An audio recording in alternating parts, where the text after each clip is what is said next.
All right, folks. I'm happy to report that we've got Suzanne Boccia on the line. She is, as you will recall, the director of the Office of Emergency Management for Clear Creek County. Suzanne, welcome back to the show. Uh-oh, what happened? Oh, Suzanne. I'm sorry, Suzanne. I didn't have you turned on all the way. Sorry about that. I got you now, though. Can you hear me now? Yes, I can. Welcome back to the show twice in 2 weeks in a row. I know how busy you are. Thank you so much for your time today. I wanted to start right in with the governor's order to allow 70-plus residents who are age 70 plus to sign up for vaccination. Tell us about how that came to be and how you have reacted to that. Yeah, thank you for that. That is the key issue that we're working on right now. As you know, just before the New Year's holiday, the governor announced that the folks 70 and older are eligible to receive the vaccine now in phase 1. So the state changed the phases. I call them the seasonal phases because as you many people have seen the graphic on the state public health website with phase 1 generally will occur to give vaccines in the wintertime, phase 2 generally in spring, and phase 3 open to the general public generally in the summertime. So the addition of the age 70 and over folks, we really didn't, local public health agencies didn't generally get any sort of advance notice. So we learned that was happening when everyone else learned. So as a result of that, our team just started getting on the phone and figuring out how do we accommodate this larger population as far as numbers when we were planning on maybe vaccinating, 100 or so a week, depending on the supply of vaccine that we receive. So that's what we have been working on for the past week straight. And I know that we have a lot of people have called in and emailed to either the public health department or lots of folks within the county to ask how to get on a list. I had just said this during our public Board of County Commissioners public update related to COVID. I want to thank everyone for their patience with this and understanding that we have had to scale up very quickly to accommodate a large number of people. What I mean by that is the potential scheduling of folks. The amount of people that we can vaccinate each week is simply dependent on how many doses of the vaccine that we receive from the state. Yeah, let's talk about that for a moment, because I'm sure most folks are aware that there has been a much greater number of vaccines distributed by both Moderna and Pfizer than have been administered. And I'm not sure where we stand as a state. I think we're in the middle of the pack, generally speaking, but I'm not exactly clear on what the holdup is. Why are we being restricted to 100 or 200 vaccines a week when apparently there are many more in the pipeline or even in the state stock? Have you got any insight into that question? Yeah, sure. I wouldn't say that we are restricted. I would say that the process is that every state in the nation essentially puts in an order to the federal government saying how many vaccines they'd like to receive. This is based on guidance that the federal government has provided to the states about how many they may be able to receive based on a number of variables, but a lot of it is based on population. So the state of Colorado requests a certain amount.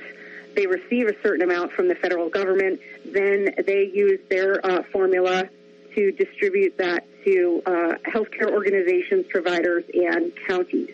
So all of that is done before It's done weekly, really. I can't speak to exactly how the state orders them and on what frequency, but what I mean by that is each week the state determines how many vaccines they're going to receive. This includes right now both Pfizer and Moderna vaccines.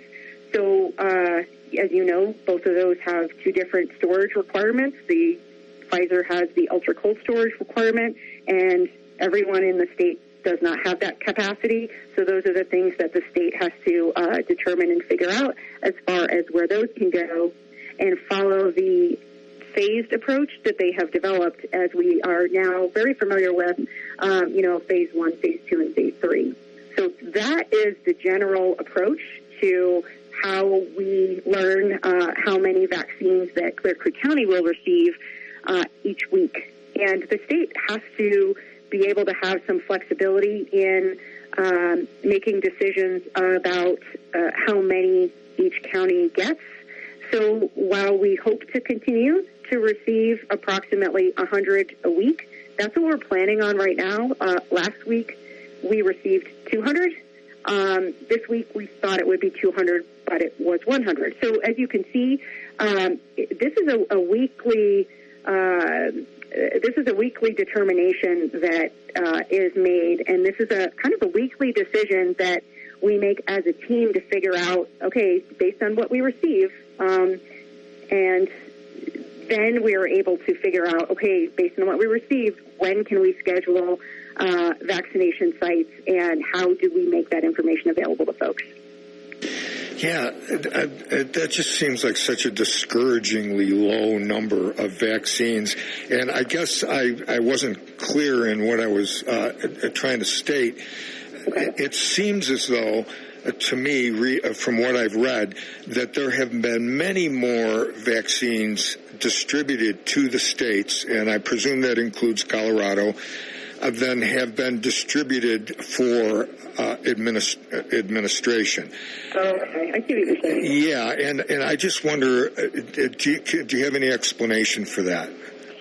I can't speak to the process about that. What I can say is that we in Clear Creek County and the statewide are very happy that we are now starting to receive vaccines. I would remind folks that the vaccines have really only recently been approved for emergency use. That supply chain is now getting executed and getting things out, managing. It's called cold storage, cold chain management. They have to remain at a certain temperature throughout the shipping process. That's something that our public health department also, makes sure that all of our vaccines remain at the temperature they need to. So there are lots of logistics involved in this. So I hear what you're saying. I have heard stories about that. This is something that about that. I have heard different news reports about states not being able to administer the vaccines perhaps as quickly as everyone would like to. I would like to remind folks, it's a shot in the arm. There are certain folks that are allowed to give that. Nurses, medical professionals, emergency medical services folks that have certain certifications. I can't, for example, I can't go and give people a shot. That has not impacted our ability in Clear Creek to give a shot. We've got enough nurses and EMS folks that are eligible to provide a shot. It's simply a matter of how many shots, how many doses we receive each week. That's all that it is. And, the more time goes on, the more, hopefully, that we will get. But we, are going to have to just, remind everyone that it's a process. This is just beginning. This is going to go on for a while, probably all of 2021, based on current numbers. We hope that our numbers of vaccines that we receive will go up, but that's what we work on every week, is figuring that out and figuring out how to get it out quickly and safely to the community. Okay, I want to move on to the process for folks signing up and all the how that information will be disseminated. But I just have one quick question on the folks that have been administered the first dose. And they are scheduled to be administered a second dose either 3 or 4 weeks, depending on if it was the Pfizer or Moderna vaccine that they received. And so how do you intend to fit them into your schedule? Will they be receiving their second dose when they are scheduled to, or will they be in line behind some other high priority groups? Yeah, that's a great question, and I think you just illustrated, the challenges that all the local public health departments and all the counties throughout the state have. We need to make sure that once we give the first dose to any individual, that we have the next dose scheduled at a minimum of the day. The times we're still working out. And we have to have people notified of that. So as you can imagine, it's a lot of logistics to work out through that. We are going to continue to follow, as is applicable to Clear Creek County, the state's phased approach. So in phase 1, the primary folks getting the vaccine have been our first responders. And the reason for that, clearly, is to be able to continue to provide health and safety services within the county. That is who we started vaccinating first, according to what the phased approach was when we started. So those folks are going to be scheduled to receive their second dose. We're still working with the state to determine and learn if, in fact, we continue to get, 100 doses a week, will we be getting extra for the second doses, or will that shipment be, applied to first doses? So there's a lot up in the air in the sense that we don't have definite answers on a lot of things. So what we are trying to do is work through a logical, accessible system online for people to be able to sign up. I will say that, we've gotten a lot of questions as to how people that are 70 and up can sign up. We have made we have been looking at a lot of options for how to effectively do that. And we will be putting out information to the public today on how to do that. Let's talk about that. I heard you say that at the earlier meeting, and that was an exciting piece of news for the county. And I know that there's plenty of folks out there that are just chomping at the bit to get on that list. So tell us a little bit more. I know that you want to hold back as much as possible for the official announcement, but tell us about the process as you can. Yeah, sure. And I do want to be clear. We're not holding back information. This has we have been talking about this, all day for a week, more than a week, on how to do this and how to make this work for our community in Clear Creek County. So we are working with our public information team to get our messaging prepared. We are also working to notify our internal emergency response team and our full public health team that this is exactly what our process is, so that we are all able to answer any questions that may come up, because this is all new, clearly, to everybody, and people have questions. So we want to be able to make sure that everybody that's going to be involved in this process is able to answer those questions. So there's that internal team coordination as well to figure out. Generally, what it will involve is first folks going online through our website, and I will caveat that in just a moment. Online through our website to fill out a very, very simple form.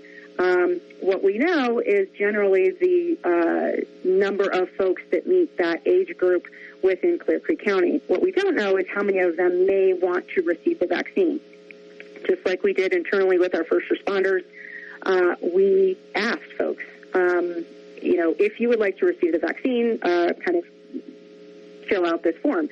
It's a very simple form. It will ask for a name, an email, a phone number, and if you meet both of the criteria that the state requires for this population, which is you're 70 years of age or older, and your primary county of residence is Clear Creek County. So that's going to be essentially the first thing, is a online form. It's similar to what I've seen other counties do to collect information. The second part of that will be folks will be able to sign up for a certain time slot and a certain day online.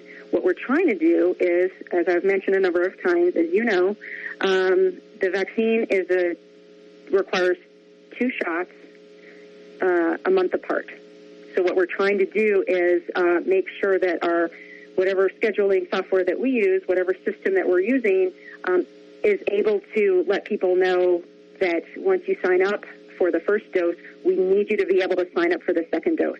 And if you're not going to be available 28 days later, we need to figure out if this is the best week for you to get the vaccine. So those are the things that we're working on, and that's generally what it's going to be. Clearly, within Clear Creek County, there could be issues with internet access, or maybe folks aren't comfortable filling out a form online. People will be able to call a number and provide their information and put that in.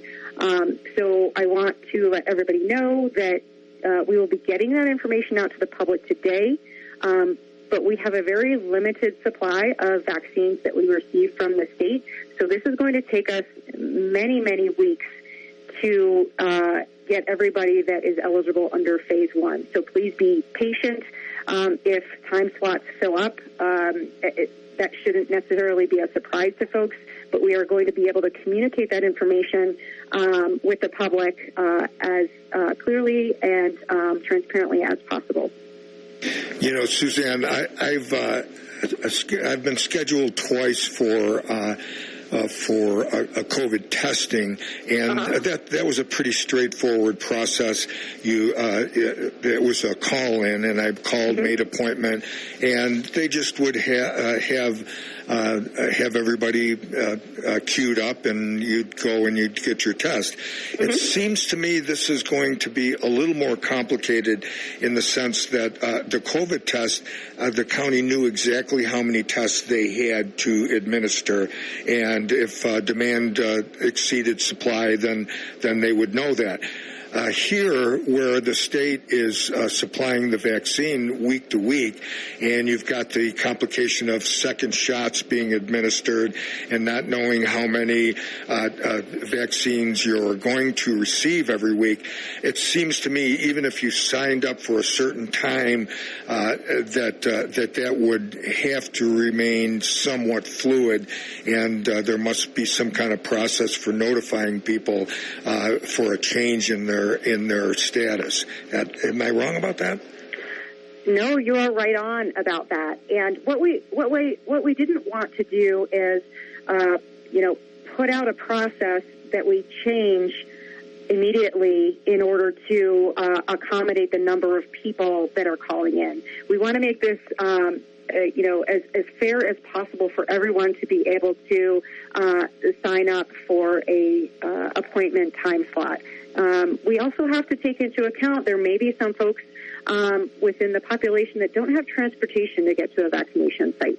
So we are also making sure that we have plans in place to be able to provide vaccinations to those folks as well. So these are all the things that we're planning on, and I know people are very anxious in a positive way to receive the vaccine. We understand that, and we do not want to sit on any vaccines. We do want to make sure that we distribute every dose that we receive.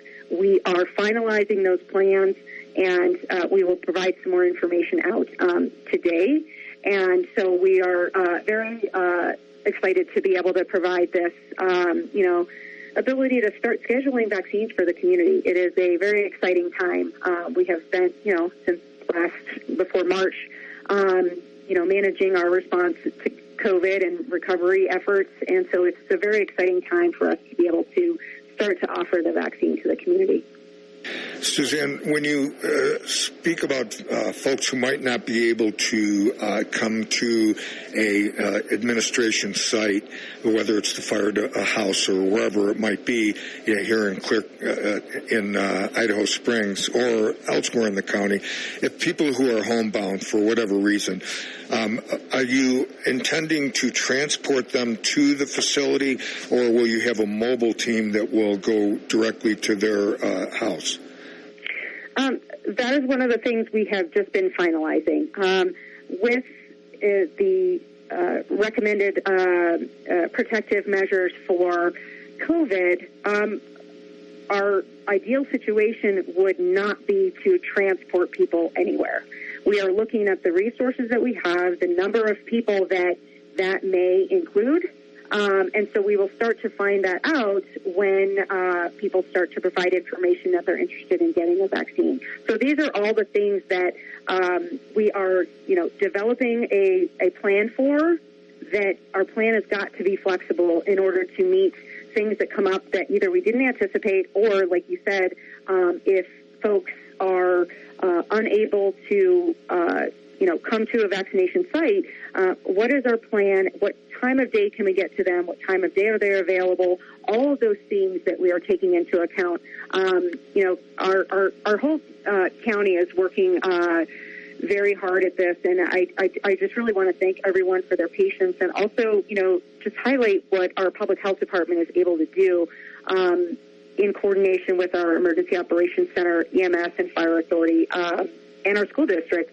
They've really been amazing, recognizing that these are all things that are changing quickly, and so we're continuing to plan for these things, but we know that we need to get a plan out there and start to let everybody know how we're going to do this.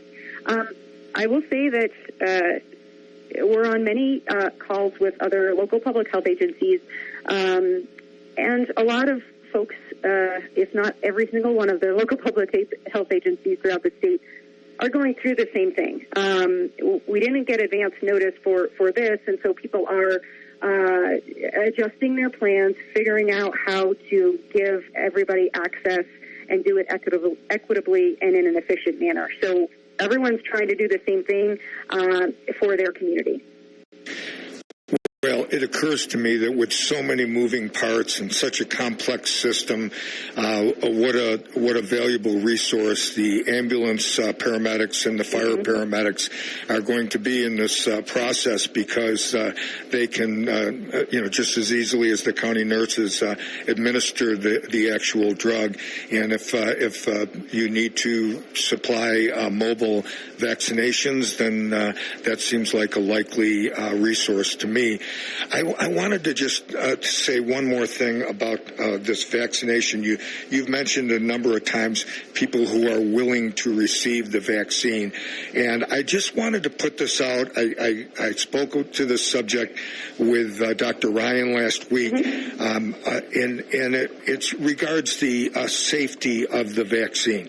When I knew I was going to be interviewing Dr. Ryan last week, I went back to December 10th, which was the date of the emergency authorization by the FDA for the Pfizer vaccine.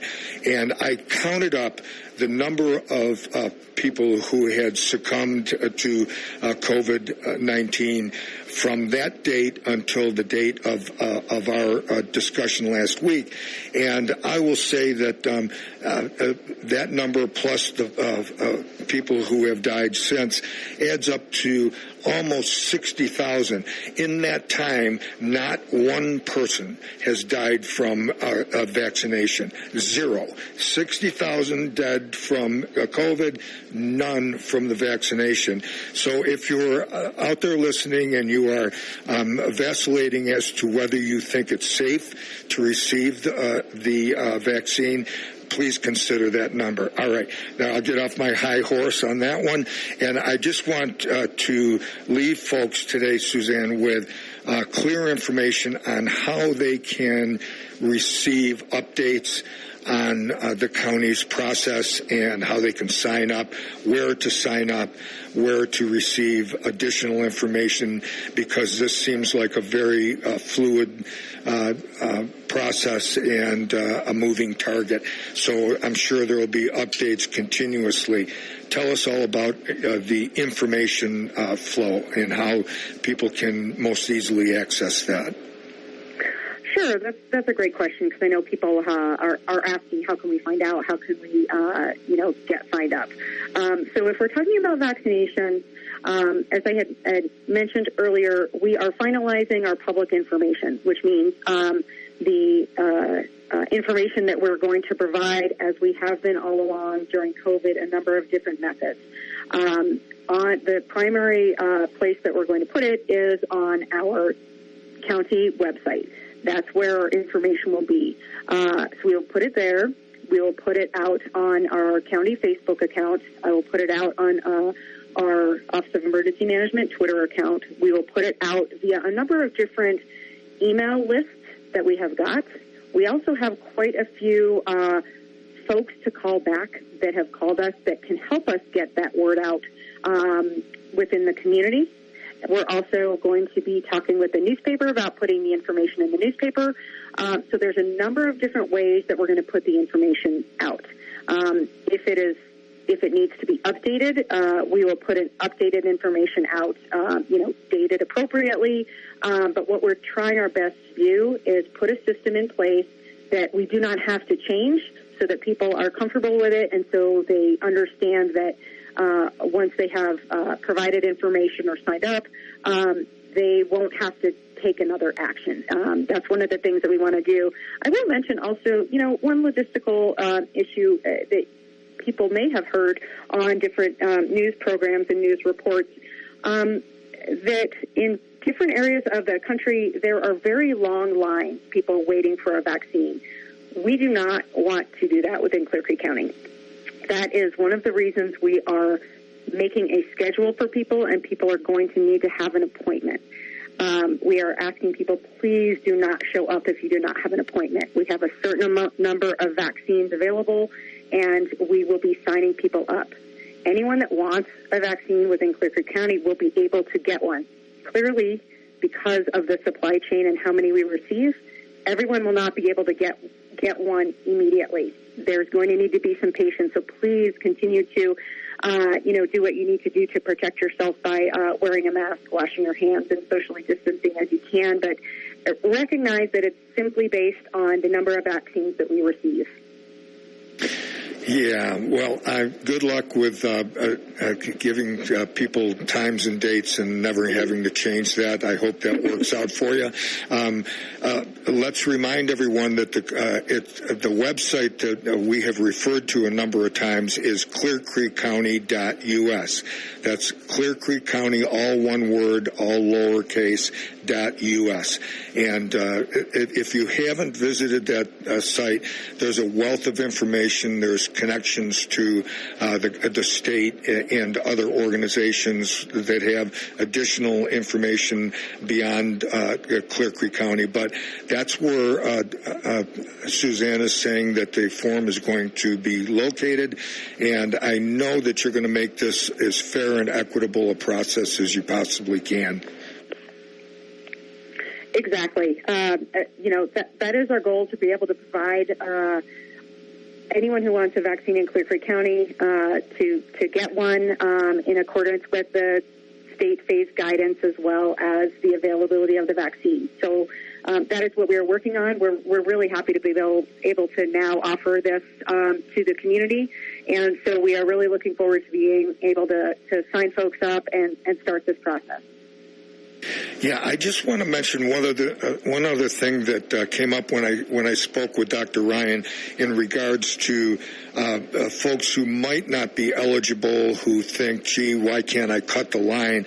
If the county were to do that, and they were, and the state found out, they could withhold the next batch of vaccines. So you would be impacting many people beyond yourself.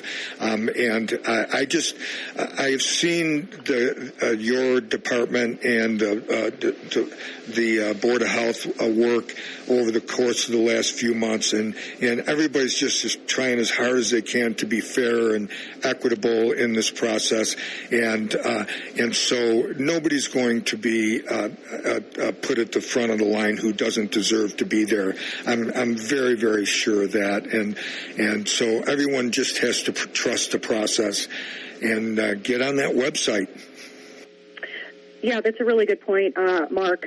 We are in constant conversations with state public health, and it has really been made clear that we need to, follow the phased approach as it applies to Clear Creek County. And,